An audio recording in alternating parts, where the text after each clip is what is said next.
Seja bem-vindo ao FECAP Criativa, um podcast produzido por alunos de administração da FECAP na disciplina de Economia Criativa sob a orientação da professora Paula Gonçalves.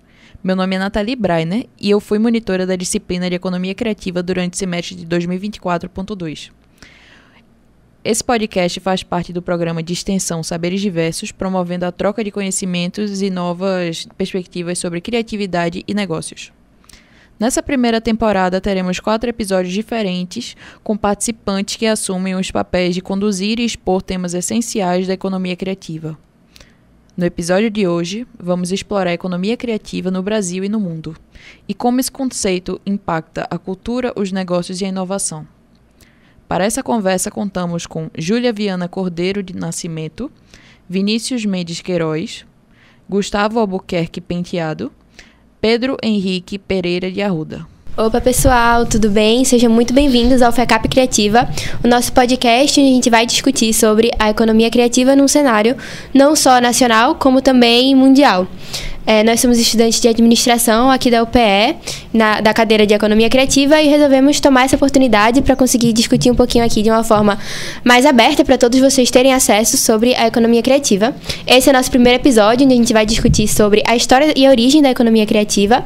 Meu nome é Júlia, eu vou estar mediando aqui nosso momento hoje com Vinícius, Pedro e Gustavo. Eu queria começar fazendo uma pergunta para Gustavo, já introduzir exatamente para a gente a economia criativa. Tu pode explicar um pouquinho a origem da economia criativa e como ela surgiu? Posso sim. Primeiro de tudo, bom dia, boa tarde, boa noite a você aí que está assistindo o podcast hoje. Acredito que seja bem legal ter a oportunidade de estar vendo esse programa junto com a gente e explicando um pouco o que é a economia criativa e onde ela surgiu. Ela surgiu no ano de 1980 e 1990, principalmente no Reino Unido, mas também há boatos que ela surgiu na Austrália e outros países, por exemplo, que eu acho que vai ser um tópico bem legal, que a gente vai estar passando por todo esse episódio que a gente tem hoje para destrinchar cada vez mais e estar entendendo de fato o que é a economia criativa. E a partir disso, a gente também tem que a economia criativa no Reino Unido surgiu principalmente com base na cultura que eles tentavam promover a partir de um relatório DCMS, que foi o relatório que o Reino Unido divulgou, mostrando a força da economia criativa, tanto com base na cultura, também nas indústrias que aconteceram. Eu queria até perguntar para vocês, que talvez tenham até mais propriedade para falar, onde vocês acham que a economia criativa também se dividiu em outros polos, outros países? Eu acho que assim, a economia criativa ela pode sim ter inícios mais teóricos e mais fundamentados, mas eu defendo um ponto que a economia criativa ela se desenvolve, ela vai se evoluindo e vai se expandindo de acordo com a economia local, de acordo com a cultura local e os costumes do local, até porque a gente tem teorias que embasam esse início da economia criativa na Inglaterra, a gente tem isso em outros países, como os Estados Unidos, como o Brasil, como outros países europeus. Então, assim, a economia criativa ela não se cria de um dia para a noite. A economia criativa ela não nasce do dia para a noite, ela se desenvolve e ela se expande. E aí eu puxo uma perspectiva que a gente teve a oportunidade de estudar com a professora Paula, em diversos debates que a gente teve nas aulas de economia criativa, que são as perspectivas da economia criativa. Bom, começando pela perspectiva cultural, que a gente teve um pouco de oportunidade de entender melhor. No Paço do Frevo, a gente fez uma visita no Paço do Frevo que a gente pôde conhecer melhor e mais próximo, de fato, dessa questão da cultura e da importância da cultura na economia criativa, que ela traz traços artísticos, expressões artísticas das identidades locais. Então, assim, a gente no Paço do Frevo pôde conhecer um pouco mais da história do frevo, das artes, né, mais afrodescendentes e das culturas locais, que a gente, por ser de Recife, importa muito a gente entender melhor essa linha, né, cultural. Também tem a perspectiva econômica, né, que ela tem mais embasamento no que se refere a lucro, né, e gerar receita, gerar emprego. Isso aí a gente traz um pouco da perspectiva das empresas, né, as empresas que participam dessa economia criativa, elas têm essa vertente de produzir emprego, de produzir receita, produzir renda. E é o que, de fato, movimenta a economia criativa hoje, também, né, a perspectiva econômica junto com outras perspectivas. Não são excludentes. A gente pode ter uma perspectiva econômica junto com a perspectiva cultural, junto com a perspectiva de inovação, que eu vou abordar agora. E aí tem, como falei, né, a perspectiva de inovação, que ela tem muita relação, que Gustavo vai falar um pouco sobre alguns exemplos que a gente tem, com a criatividade e com a inovação, com a tecnologia. Então, assim, empresas como é o caso da Apple, Gustavo. Exatamente. Hoje a Apple é um polo principalmente surgindo no ano de 70, que a Apple hoje em dia busca estar trazendo essa economia criativa tanto no âmbito de inovação, trazendo não só novos equipamentos e novos produtos, mas também está trazendo esse ponto de experiência do cliente, que é algo muito recorrente no mercado, que também abrange tanto o âmbito cultural dentro da Apple, mas também grandes outras empresas, que tem até mesmo em Recife, como por exemplo grandes polos de artes que hoje tem, como por exemplo o Brenan, que é um polo que mostra para a sociedade as artes, e a Apple buscava também estar promovendo sempre esse quesito de inovação em todos os seus produtos. Tanto é que a Apple lança praticamente quase todo ano um celular novo, buscando sempre estar quebrando essas perspectivas e estar trazendo melhorias dentro do âmbito da economia criativa. Eu queria ouvir de tu, Pedro, até te introduzir na conversa. Queria entender se tu consegue dizer pra gente, tá destrinchando mais sobre empresas hoje que tanto abrangem o âmbito econômico, além da Apple, claro, mas também empresas que aglobem todos o do âmbito cultural. Boa tarde, boa noite, bom dia aí, né? Me chamo Pedro e puxando um gancho aqui de Gustavo, falando sobre empresas que juntam essa parte econômica, essa parte social, essa parte também de inovação. TikTok, uma empresa chinesa criada na China, recente aí, mas TikTok hoje em dia ele é uma fonte de renda para muitos influenciadores, e então assim, tu sai um pouco dessa forma tradicional de ganhar dinheiro e vem principalmente ali na pandemia, pós-pandêmico ali, com muitos influenciadores ali, enfim, fazendo vídeo, divulgando coisas no TikTok. Então, hoje você vê muito, por exemplo, você pega na época dos nossos pais, você vê, quem era celebridade? Você vê que tinha cantor, tinha ator, principalmente. E hoje em dia, tu vê, um exemplo, né? Uma Vanessa Lopes da vida, brasileira aqui, recifense, 40 milhões de seguidores no TikTok, um negócio assim, absurdo. E muitas vezes, querendo ou não, mesmo com 40 milhões de seguidores, um público enorme. Uma audiência, né? Uma audiência enorme. São pessoas que, querendo ou não, ainda é um público muito nichado.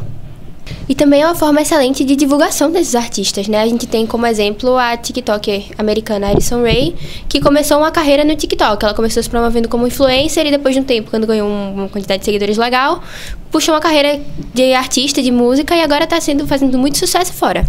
Mas, puxando esse gancho agora de relação à cultura e artistas, enfim, vocês podem me explicar a relação da economia criativa com a cultura e como ela fomenta e movimenta isso?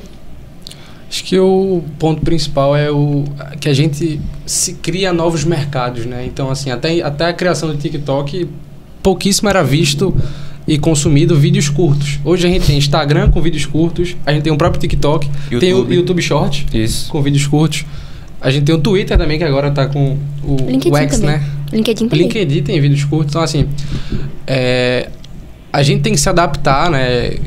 Gostando ou não, dessas novas evoluções do mercado. Então, assim, hoje a audiência ela está praticamente toda focada nos vídeos curtos. Então, assim, essa questão de vídeo de 20, 30 minutos, que era o costume do YouTube, por exemplo, hoje é dificilmente consumido. Assim, é um ou outro ali canal, ou pessoas que têm capacidade de ter uma audiência muito grande com vídeos nesse formato. Também tem as plataformas de streaming, né, como a Twitch, enfim. Mas, assim, hoje a grande massa, né, se eu posso dizer assim, ela está voltada para vídeos curtos, que são ali entretenimentos rápidos, e assim, que você passa, não gostou, passa, se gostar, fica ali 1 minuto, 2 minutos no máximo. E eu acho que, assim, a gente como gestores, futuros gestores, a gente tem que se adaptar a essas condições do mercado e fazer como as pessoas gostam de consumir, gostando ou não. E eu passo para Gustavo, que também tem uma vivência... Não, mas só puxando um link aqui também falando que é aquela coisa, né? A tecnologia vem e a gente não pode ver a tecnologia e a inovação como algo que vai acabar com a nossa vida, algo que vai destruir nossos empregos, enfim. A gente tem que saber, assim, vai se dar melhor no futuro breve quem souber usar, enfim, quem souber usar tecnologia e inovação as ferramentas, né? Como ferramenta. Então quem souber usar melhor como ferramenta vai se dar melhor. E também falando sobre isso, que de vídeo curto, a nossa geração é uma geração muito imediatista. Então é uma geração que, assim, sempre teve tudo na mão ali. Então, assim, eu quero saber isso, pronto, vai lá, pesquisa no Google, acha ali rápido. Muito diferentemente da geração dos nossos pais, dos nossos avós. Então é entender isso. E também dando outro exemplo aqui, como o de Addison Rae, como a Júlia disse, Tem TikTok brasileiro, se eu não me engano, Rafael Vieira, que fazia vídeos curtos também, que ele teve chance e tá, inclusive, atuando, ou atuou em alguma novela da Globo. Então, assim, é entender isso e que o TikTok, enfim, essas novas plataformas digitais, elas são pontes assim, são pontes, são ferramentas para as pessoas conseguirem, enfim, trabalhos, enfim, divulgação, porque hoje em dia todo mundo acessa isso. A gente entra no TikTok, a gente nem vê, a gente fica 2 horas rodando, girando, Isso. botando pra cima, porque é o que a nossa geração consome, então a gente tem que se adequar a isso.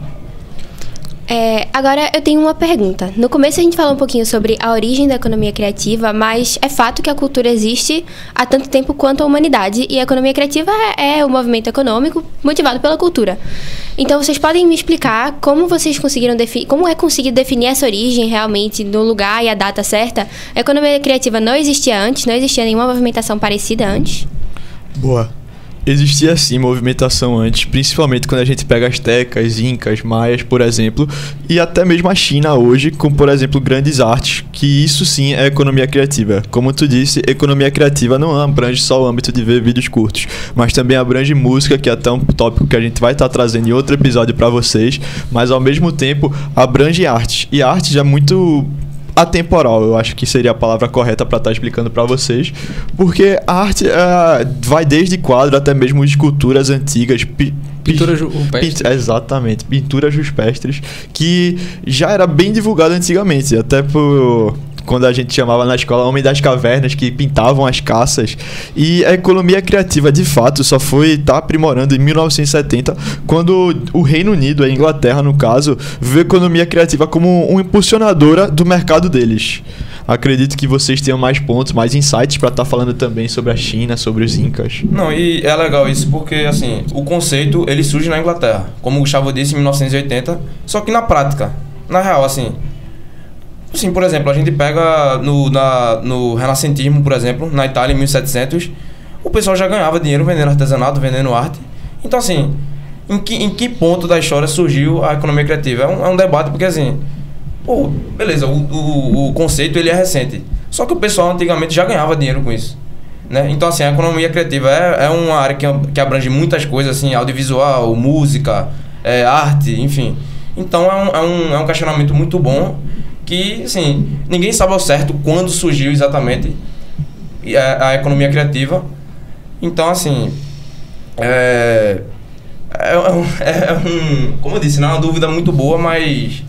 E eu acho que, assim, expandindo, até peço desculpa por interromper. Não, nada. Eu acho que, assim, expandindo um pouco o debate, eu acho que não se encaixa apenas no fator ganhar dinheiro.